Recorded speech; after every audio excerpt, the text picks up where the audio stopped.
berarti uangnya double. Kalau masalah ketuanya satu, masalah ketuanya bukan pasti lebih banyak yang harus satu. Istrinya satu. Jadi menahan zakat itu bisa memusnahkan harta. Nauzubillah ini. Dan zakat fitrah dengan 3 kilo. Zakat mal ya kalau punya emas 86 gram dan usianya sudah 1 tahun, zakat berapa? 2,5%. Pertanian ya kalau kita punya sawah dan hasil sawahnya itu selama setahun sama dengan 86 gram emas, maka zakatnya 10% untuk sawah tanda hujan dan 5% untuk sawah irigasi. Kalau sawahnya ditanami padi atau kurma atau anggur, tapi kalau sawahnya ditanami ketimun mau 500 ton juga tidak perlu zakat. Karena yang wajib zakat itu zakat pertanian makanan pokok. Makanan pokoknya sagu wajib dizakat di sagunya. Makanan pokoknya beras wajib dizakat di berasnya. Makanan pokoknya jagung wajib dizakat di jagung. Zakat perdagangan sama. Kalau aset kita selama 1 tahun nilainya sama dengan 86 gram emas. Sekarang emas itu ternyata udah 1 juta dia itu. Kemarin saya ditanya Kiai, emas berapa Pak? 1 juta Pak. Enggak update. 1.300.000. Tinggal dikali 86, apakah aset perdagangan kita sebesar itu, maka wajib dizakati. Kenapa sampai disebutkan bahwa sedekah itu bukti? Karena memang manusia ini bawaan dari sononya bakhil, pelit, metakil, mekit. Quran jelas disebut bil khairi lasyadid. Cintaan terhadap dunia banget. Quran yang bilang. Kodratnya manusia itu memang suka betul terhadap harta itu. Terus berinfak. Masjidnya bukan membayar 100.000 ya, saya 100.000. 50 saya, 20 saya, 10 masih bisa buat beli bubur kan? Beli goceng. Ini bisa sekolah SD semuanya masih goceng kan? Bisa buat tambah 2.000 boleh kan? Tapi cari yang paling lecek. 2.000 pun cari yang paling lecek. Yang udah dipel-pel. Bekas kembalian GrabFood. Sodakohkan. Itulah manusia lebuk bil khairi la syarika. Kalau sampai ada orang kok sampai mau sodakoh, luar biasa. As-sodaqatu burhanun. Dan salah satu keistimewaan orang-orang dermawan, orang yang mau sodakoh, kita harus berterima kasih betul sama orang yang mau sodakoh. Kenapa? Karena ada sebuah hadis yang mengatakan, Innallaha, sesungguhnya Allah Subhanahu wa ta'ala, la yusarriful adaba anil ummah, menghalau adab terhadap sebuah umat. Jadi adab mau datang dihalau dengan sebab apa? Bisodaqoti rajulin minhum, dengan sodakohnya laki-laki di antara kamu. Wah, kemarin saya menghadiri satu acara. Jadi di situ ada orang santunan, satu orang laki-laki, maka di RT 11, maka adab yang mau masuk RT 11 itu menang dengan sebab sodakohnya orang. Alhamdulillah. Jadi kita harus menyayangi tetangga-tetangga yang dermawan. Suka sodakoh. Kemarin di gang saya, Ustaz Benen di beliau. Tadi orangnya ada lantunan dari bawah. Wah, itu satu gang kita aman. Saya maksudkan aman. Jadi kita syukuri punya tetangga dermawan. Kadang-kadang ada orang namanya doang dermawan, atau beli. Siapa? Banyak R. Latih bola ya. Rahmat Darmawan. Namanya apa? Darmawan orangnya dulu. Lanjut. Wasoda khatu burhan. Wasobru dia dan sabar itu adalah perintah. Sabar. Tidak ada yang bisa mengalahkan kesabaran. Kenapa begitu? Karena innallaha fa'asobir. Orang Allah bersama orang yang sabar. Siapa yang mau mengalahkan? Kalau kita sedang bersama Allah, yang mau mengalahkan siapa? Tidak ada. Allah Maha Besar, Maha Kuat, Maha Kuasa atas segala-galanya. Sabar. Dibenci, sabar. Difitnah, sabar. Dimusuhi, sabar. Dihujat, sabar. Nggak sebut nama ya. Nggak sebut nama. Nggak perlu disebut Jokowi ya. Oh iya. Tak ada yang bisa mengalahkan kesabaran. Karena innallaha ma'as sabirin. Kalau kita bersama yang Maha Besar, maka semua kalah. Kita bersama Kapolsek aja, melihat geng motor itu santai, agak berani berlagak kita di depan geng motor. Sampai Kapolsek sama. Bagaimana kalau dibersamai oleh Allah Subhanahu Wa Taala? Pernah ketika saya mengaji hadis ini, guru saya di Ahmad Sukadi itu meminta jamaah yang rambutnya panjang. Nah, ada teman-temannya. Ada teman saya Ustaz Fauzan. Diambil yang rambutnya panjang, ditempelin ke gelas kaca yang halus, bukan yang gerendul-gerendul. Gelas kaca yang halus dilingkari sekuat-kuatnya sampai nempel, nempel. Kemudian itu rambutnya dibakar. Ternyata nggak bisa kebakar. Ketika nempel terhadap barang yang tidak bisa dibakar, maka itu rambut tidak bisa dibakar pula. Jadi gelasnya begini. Ini rambutnya dilingkari, singset ketat itu. Dibeginiin, ini rambutnya dibakar pakai apa? Ternyata tidak terbakar. Jadi kalau kita nempel bersama dan yang Maha Besar, yang Maha Kuat, maka ketularan kuat. Makanya Mahatma Gandhi mengatakan tidak ada yang bisa mengalahkan kesabaran. Begitu Presiden pertama India. Cara melawan penjajah sabar. Kalau Indonesia kan pakai bambu runcing. Pangeran Diponegoro pakai perang Jawa. Yai Wasit pakai geger Cirebon. Rama Ratu Jaya geger Tambun 1869. Geger Cirebon 1888. Perang Diponegoro 1825 sampai 1830. Bisa. Habis maghrib. Pada maghrib. Habis maghrib. 1825. Pada maghrib. Nyambung juga.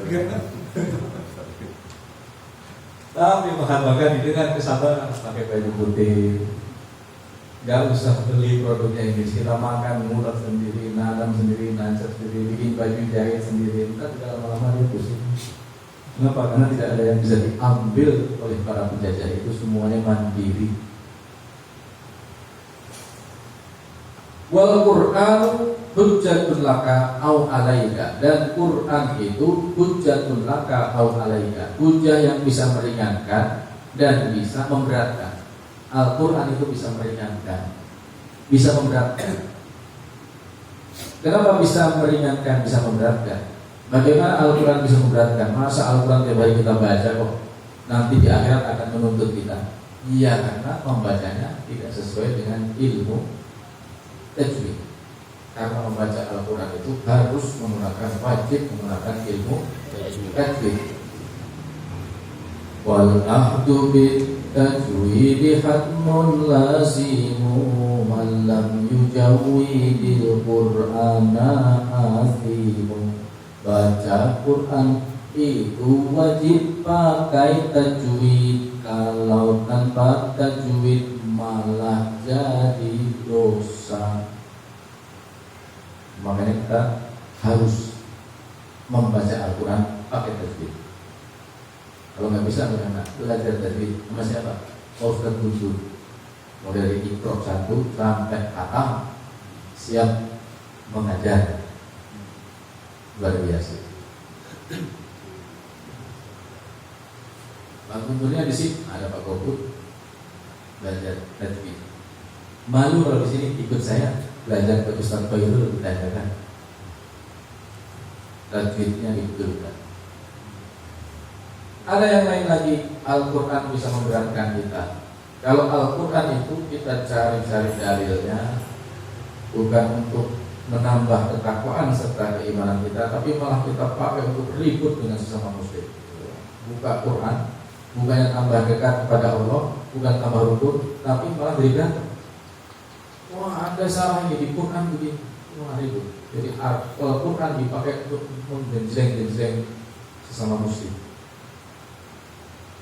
dimakna-maknai sendiri, dipaham-pahami sendiri, kemudian digunakan untuk menyalah-nyalahkan saudaranya sendiri. Itu haram. Syekh Nawawi Tanara Al-Bantani di dalam Muqaddimah Tafsir Munir beliau mengatakan, beliau menyitir sebuah hadis, man qala fil Qur'an bi ra'yihi falyatabawwa maq'adahu minan nar. Siapa saja yang mengatakan Al-Quran dengan akalnya sendiri, falyatabawwa maq'adahu minan nar. Siap-siap pesen satu tiket di neraka. Pesen satu tiket di neraka. Mengatakan Quran dengan akalnya sendiri. Hendaklah kalian berhukum dengan hukum Allah. Oh, ini Pancasila bukan hukum Allah, oh, haram. Kita diomelin semua. Kita tiap Pancasila ini. Jadi bukan Quran, bukan makin taat, bukan makin rukun. Tentunya diomelin. Malah tentunya dikafir-kafir. Bahaya. Tapi Quran juga bisa menjadi penolong. Kenapa? Kita baca setiap hari, kita hafalkan, kita belajar tafsirnya. Dan hadis khairukum man ta'allamal Qur'ana wa 'allamahu, sebaik-baik kalian adalah yang belajar Al-Qur'an dan mengajarkannya.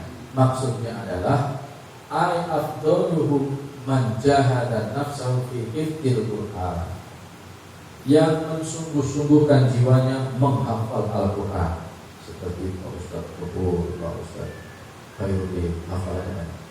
Man jahada nafsahu fi hifdzil Quran, mensungguh-sungguhkan jiwanya untuk menghafal Al-Quran. Wa fahmi ma'anihi wa tafsiri ayati, memahami maknanya dan tafsirnya, belajar tafsir seperti Pak Ustaz Sofyan, Ustaz Surono dan saya. Dalam saya belajar tafsir ke Rancawan. Ini Pak DH Dika belajar tafsir Jalalain. Wa yuwaddi'u mujmalahu, kemudian memilah-milah mana ayat yang mujmal, mana ayat yang mufassal, begitu kejelasan. Setelah itu baru wa yu'allimu ghairuhu, mengajarkan kepada yang lain. Dan yang terakhir wa yad'u nas ila amali bil Qur'an, kemudian mengajak manusia untuk beramal dengan Al-Quran. Ini tingkatan yang paling terakhir. Kalau kita tingkatannya masih membaca, membacanya masih perlu dibetulkan. Ibuba wal Qur'anu hujjatun laka aw alaika. Kullun nasi yaldu fabaikun nafsahu.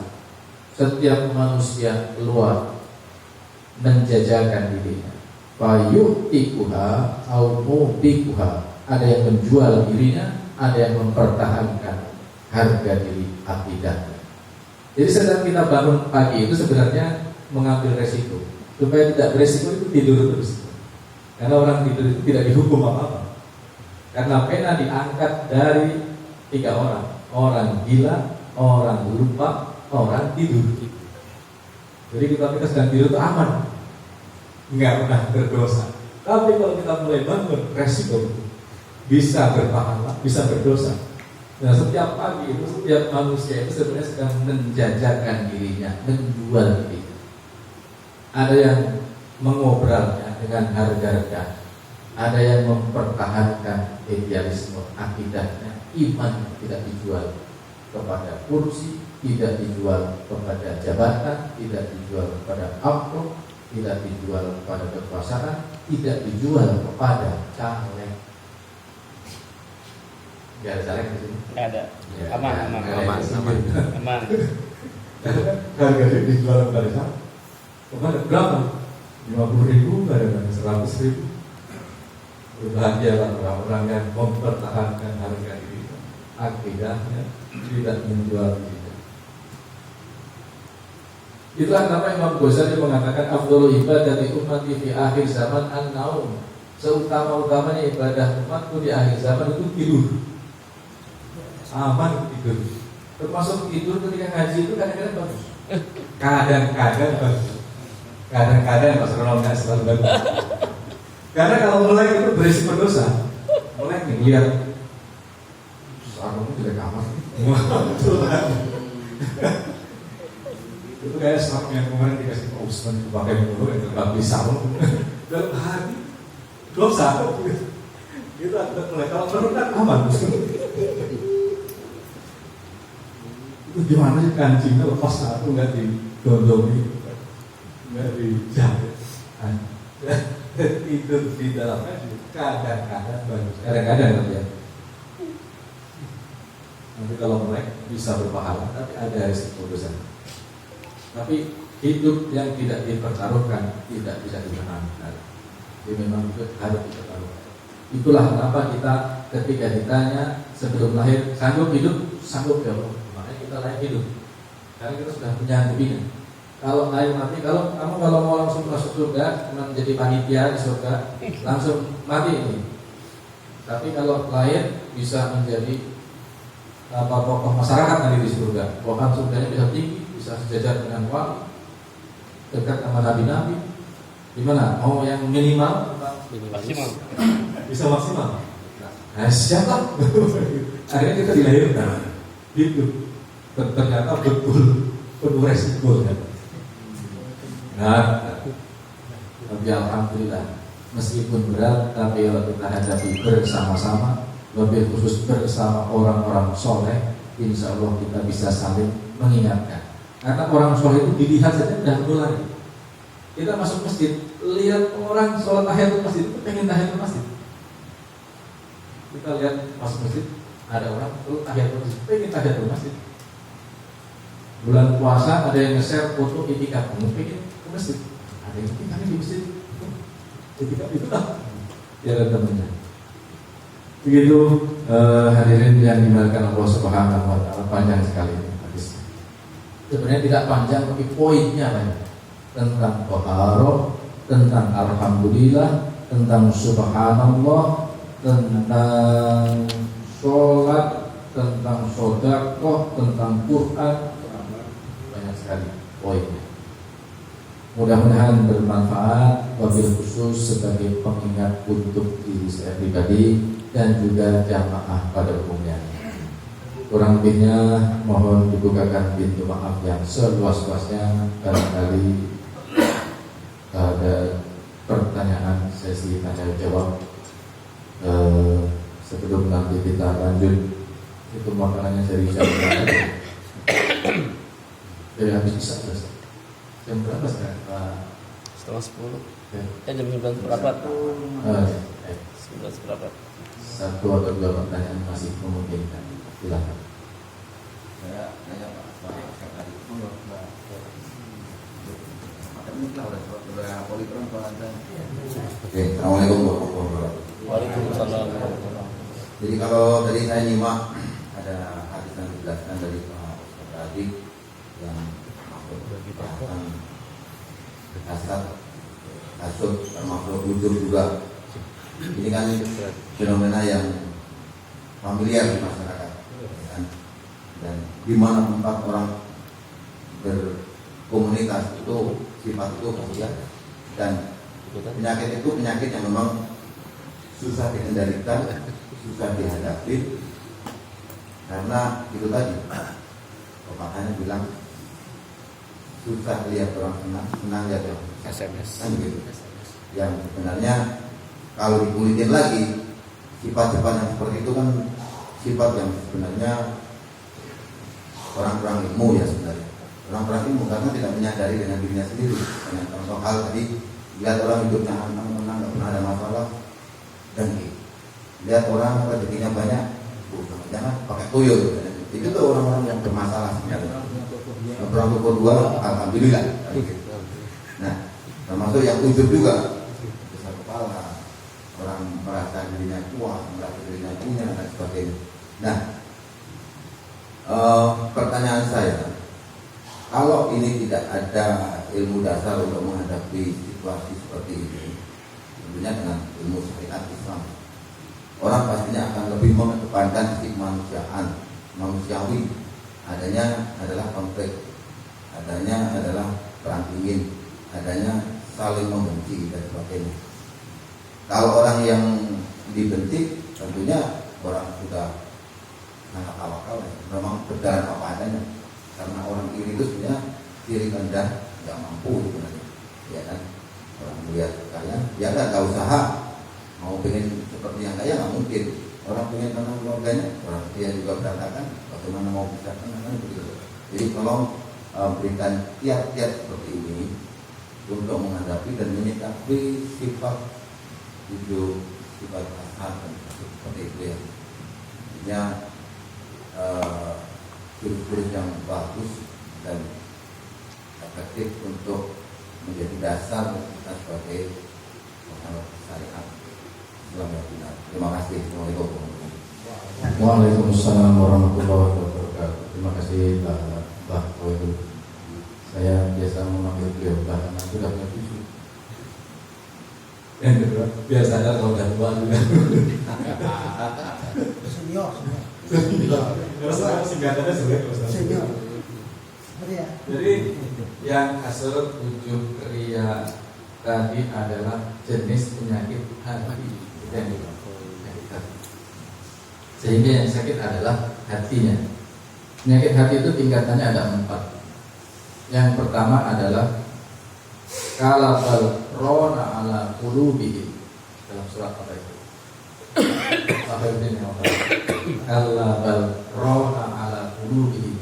Tofifin. Sungguh di hatinya itu ada bercak,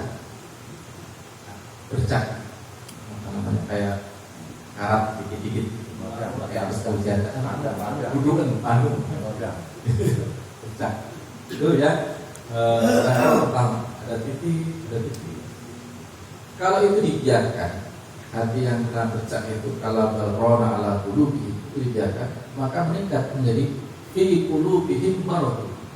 Di dalam hatinya ada koreng, ada penyakit. Jadi koreng, makin parah. Naik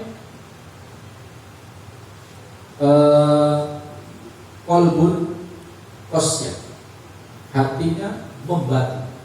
Jika tidak, koreng